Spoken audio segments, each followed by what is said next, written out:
Concert power plant na K10. Ito muna next natin.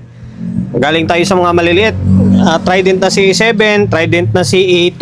Ngayon, talon tayo dito sa may K10 na concert. By the way, shoutout and then maraming salamat sa may-ari nito na pinagkatiwalaan tayo na gawin yung unit nila. Galing Samar pa ito eh. Samar or Leyte. Sa ganong lugar.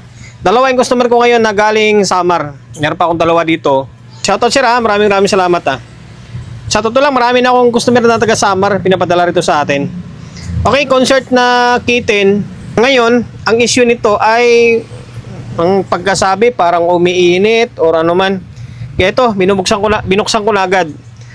Ngayon, pagbukas ko, tapos pag testing, ganito magiging klabasan. Okay, naka normal mode siya. Walang, hindi naka-indicate yung power. Naka-power dito sa kabila. Dito, hindi naka-indicate yung power and then protect. Ulitin natin ha. Pag on, dapat magpa-power tapos ilaw tong protect. Ito sa kabila, wala. Pansinin nyo. Meron dito. Ito wala oh. Okay? Tapos, parang hindi nagre-relay. Ulitin natin. Okay? Isa meron. Dito wala oh. Parang hindi siya nagre-relay. Parang hindi nagre-relay. Okay, umiilaw naman. Ayan, ito yung trouble na dapat natin solusyonan. Pero, bago natin gawin yan, syempre, magpo-promote muna tayo agad. Makalimutan eh.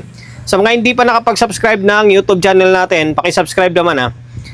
Kasi nga, goal natin ngayong taon, 100k subscriber sana. 100k subscriber. Sa tulong nyo, syempre. Makakamit ko yan sa tulong nyo. Subscribe ka, pinutin mo yung bell button sa gilid, select mo yung all. Ayan, kapag napindot mo na yan, manonotified ka kapag meron tayong bagong upload na video. Nag-upload tayo ng video, isang beses, dalawang beses kada araw. Okay? Ngayon, pakita ko sa inyo ha. I-biasing muna natin. Okay, on natin.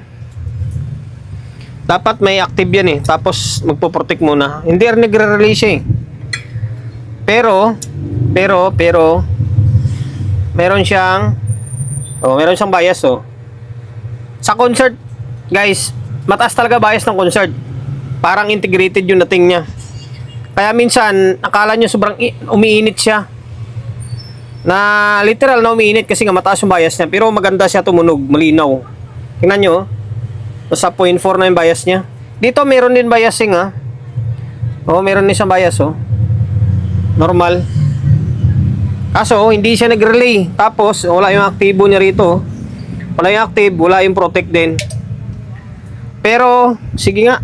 Try ko nga lagyan ng audio. Tingnan natin kung ano yung magiging kalabasan niya. Magkakaroon ba siya ng audio kahit na hindi nagre-relay or walang active na indicator. Try natin ha.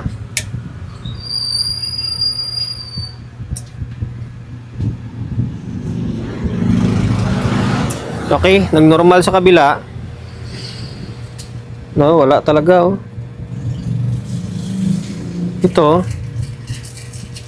Dito meron no. Meron siya oh. Dito wala eh. Wala talaga siya oh.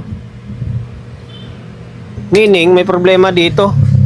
Maaari siguro na sa relay section or sige, troubleshoot na lang natin Bali kalasin natin tong channel 2. Kalasin natin, troubleshoot ko. Kinalas ko na yung board ng channel 2. Ang linis ng board nyo. Ang ganda pa. Ngayon, yung amplifier stage, maaring good. Kasi may bias siya eh. May supply to dito. Mayroong 150. Meron siyang 75. Low rail 75. 150 yung high rail niya. Tapos merong high voltage na low ampere yan. Dito. Ito kung sisilipin nyo, ay nakasulat siya oh. Yan. Negative 160 tapos negative 160, positive 120. Kailangan yung data na yan makompleto. Tapos kasunod yan is 24. Ayan, 24 volts yan. Yung 24 volts na yan, papuntang relay yan. Kung babaybayin mo yan, mula siya dito, umakyat siya dito kasi ito, tsaka ito magkadugtong lang. Pwede mo siyang pagpalitin dito, tapos tumawid siya dito. Ito. Papunta yan dito, sundan mo yan papunta dito. Papunta dito. Yan, papasok sa may relay section. Ngayon, ang pinaka-una-unang gagawin dyan is sukatan muna ng voltahe. Magsukat tayo ng voltahe kung meron siyang 24 volts. Yung high voltage na low ampere na 160, baliwalain na natin yon kasi nga, umiilaw ito eh. Umiilaw ito, tapos good yung bias niya. Meaning, good yung amplifier stage. Ang relay ang may problema sa may relay section. Okay? Ang supply ng relay section ay 24 volts. Kasi 24 volts ang gamit dito. Ito. Ayan. Kailangan meron tayong masukat na 24 volts. Okay? May data naman siya eh. Ngayon, set natin ng 50 volts. Ayan. Ngayon, kung susundan natin, dito sa gitna siya. Ito to. Zoom in ko. Ayan. Etong pinakaunang butas is negative 160 ground, tapos positive 160. Ngayon, tusok natin to sa ground, sa pangalawang butas. Yan, sa pangalawang butas. Okay? Yan, tinusok ko na, ground yan. Ngayon, dito, sa pinakagilid, kailangan sa pinakagilid, dito. Ano ba? Yung pinakagilid nito ay, yung pinakagilid niya ay 24 volts. Either 24 volts or positive 160. Okay, ngayon magsukat tayo. Na natin medyo mahirap pero sige lang. O natin. Ngayon, eto, try natin sukatan to dito. Ito muna. Mataas. Ibig sabihin ito 160 ito. Kasi magpas siya ng 50 yo. 160 yan. Dapat sa kabilang side ito pinakadulo. Oh, yan. Yung pinakadulo. Meron siyang nasa 5, 10, 15, nasa 19 volts. Ang 19 volts, pasok na yung 24 dyan. Yung 24 volts, pasok na yan. Okay, para sa relay. Yan mo. Yan, meron siya. Ibig sabihin, may voltahe na pumasok dito. Ngayon, ang susundan naman natin ay linya. Linya. Ganun lang pag step by step eh. Kailangan kumpleto yung voltahe. Ngayon, babaybayin natin ang linya. Okay, ang linya na yan, sana yung test probe natin. Yan. Ang linya na to, ito. Okay, mag-rinse naman tayo ng continuity. Yan, yung linya na to, ito, sa pinakadulo na to, 24 to eh. 24, makikita nyo. Yan, 24. Dulo, pumasok siya dito. Ito. Itong linya na to. Tapos, dire-diretso yan. Dire-diretso dito, dire-diretso lang yan. Diretso dito. Tapos, papunta siya dito. Ito. Ito, corroded, oh. Ito. Yan, mukhang corroded siya. Mukhang putol to. Baka putol ito. Tapos, papunta siya dito. Yan. Yung butas na to. Yung butas na to, tatagos naman sa ilalim yan. Papunta na yan sa may relay section. Ngayon, testerin natin kung butas siya or hindi. Or butas, hindi. Putol pa. Putol ba? Pag putol yan, meaning, ang supply na pumasok sa may relay. Kaya hindi siya umiilaw or hindi nagre-relay. Okay? Ito yung tester natin Ngayon, testerin natin. Dito, magbutas tayo dito. Okay? Tapos, dito. Wala nga Open siya, open. Na-open. Okay? Wala dito. Wala talaga, open talaga siya Ngayon, ang gagawin natin dito ay magja-jump tayo. Kukuskusin natin to. Kukuskusin natin to dito tapos mag-jump tayo dito. Mag-tap tayo dito. Kuan siya na-corroded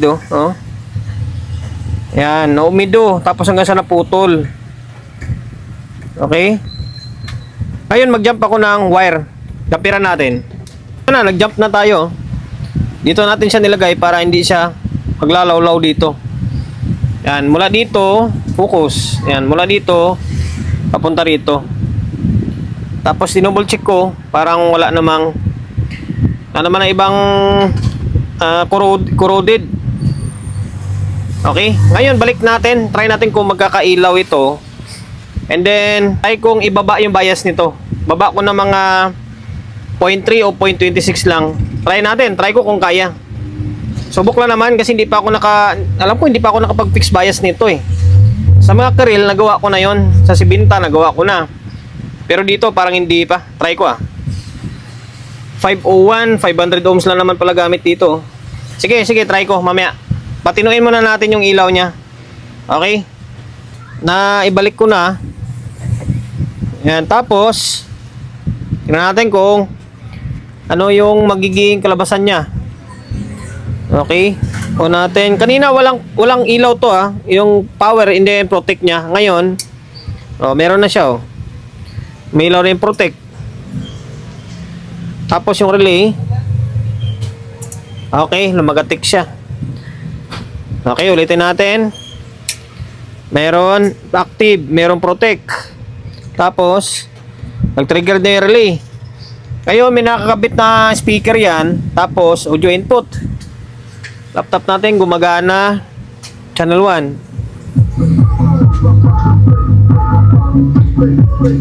Okay, meron. Meron na rin Meron din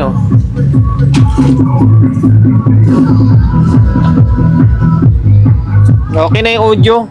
Okay, may audio naman siya. Kasi normal naman yung bias niya Ngayon, try kong ibaba yung bias niya.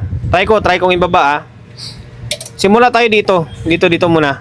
Okay? Kasing kulit to, panibagong kalas, tapos fixed bias. Subukan ko lang kung kaya.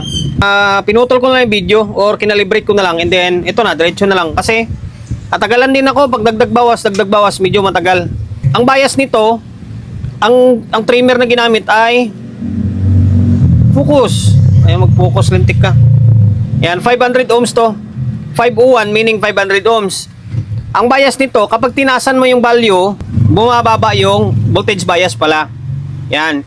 Kapag binaba mo naman yung biasing, tumataas yung voltage bias. Okay? Ayan, ginaklaro lang natin. Ngayon, ang value dyan ay, ayan 150 ohms tsaka 200 ohms. Equivalent ng 350. Okay, nasa 350 yan. 350 ohms ang labas niya. 150 ohms plus 200 ohms equals 350 ohms. Ngayon, ito magiging labasan niya. Yung kinabit ko is voltahin na lang na mataas tapos may high voltage na low ampere. May masukat lang tayo na bias. Okay? Ngayon, ito yung stock. Stock. Ito. Ayan nasa 0.4 na siya Diba? Tapos ito yung Phoenix natin. Ganda ng bias niya Okay, nasa 0.26 lang yan. Magpo 0.3. Yan, binaba natin. Inulit natin 350 ohms yan Ngayon, kung ano yung proseso yung ginawa natin dito, yun lang din ang gagawin natin sa may kabila. Ibabalik ko yung mga kable na to. Babalik natin mga kable. Ayusin ko yan. Ayusin natin pagkapwesto niya kasi di pa maayos yan. Tapos, salangan ko na rin ng fixed bias ito. Okay? Phoenix na rin natin to. Yan, ito siya. Yung isa hindi natin napakita ng todo. Ito to. Yan, 200 ohms saka 150 ohms. Gilid-gilid lang lalagyan nyo. Pag nyo napansinin yung taas. Kapag tinister mo yan, diretso yan dito. Ito yung bias nyo. Diretso dito yan. Okay? Inulit natin 350 ohms. Kung meron kayong 350 ohms na diretso, mas okay. Kung wala, ay series kayo. Ako kasi wala series tayo. 150 ohms saka 200 ohms. Ayan. Yan lang. Ngayon, pwede na natin ibalik to. Ito yung channel 1 Channel 1 na board to. Yung channel to, inayos na natin. Medyo gumanda-ganda na siya Yan. Inayos natin yung pwesto niya. Ngayon, babalik ko itong board. Wala naman tayong lilinisan ito kasi malinis naman. Okay? Balik natin tapos testing. Ito na, naibalik na natin yung dalawang board na to Ngayon, para matapos yung video natin, isang sukat muna bago lagyan ng audio. Okay? Dito, ulitin natin. Ganyan lang siya, Ba? Mas maganda yung biasing niya. Tapos ito yung uling pinix natin.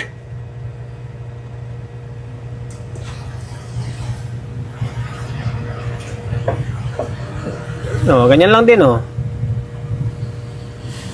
Diba? Ito yung mga trimmer nila, Ngayon, tayo ng output and then input. Ito naman, input. Yan. Ngayon, play natin laptop natin. Okay. Okay na, may audio na siya. Okay. Yan, dalawang channel yan,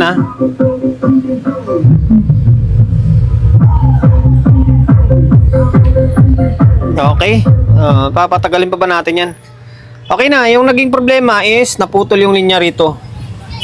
Kaya wala siyang power, walang protect, hindi nagre-relay. Nawala yung 24 volts. Ngayon, pina-fix bias natin. Pina-fix bias natin para hindi siya ganun kainit.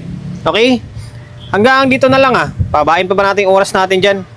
Sana nakapagbigay idea tayo in case na may encounter nyo yung ganito klaseng trouble, yung wala siyang power.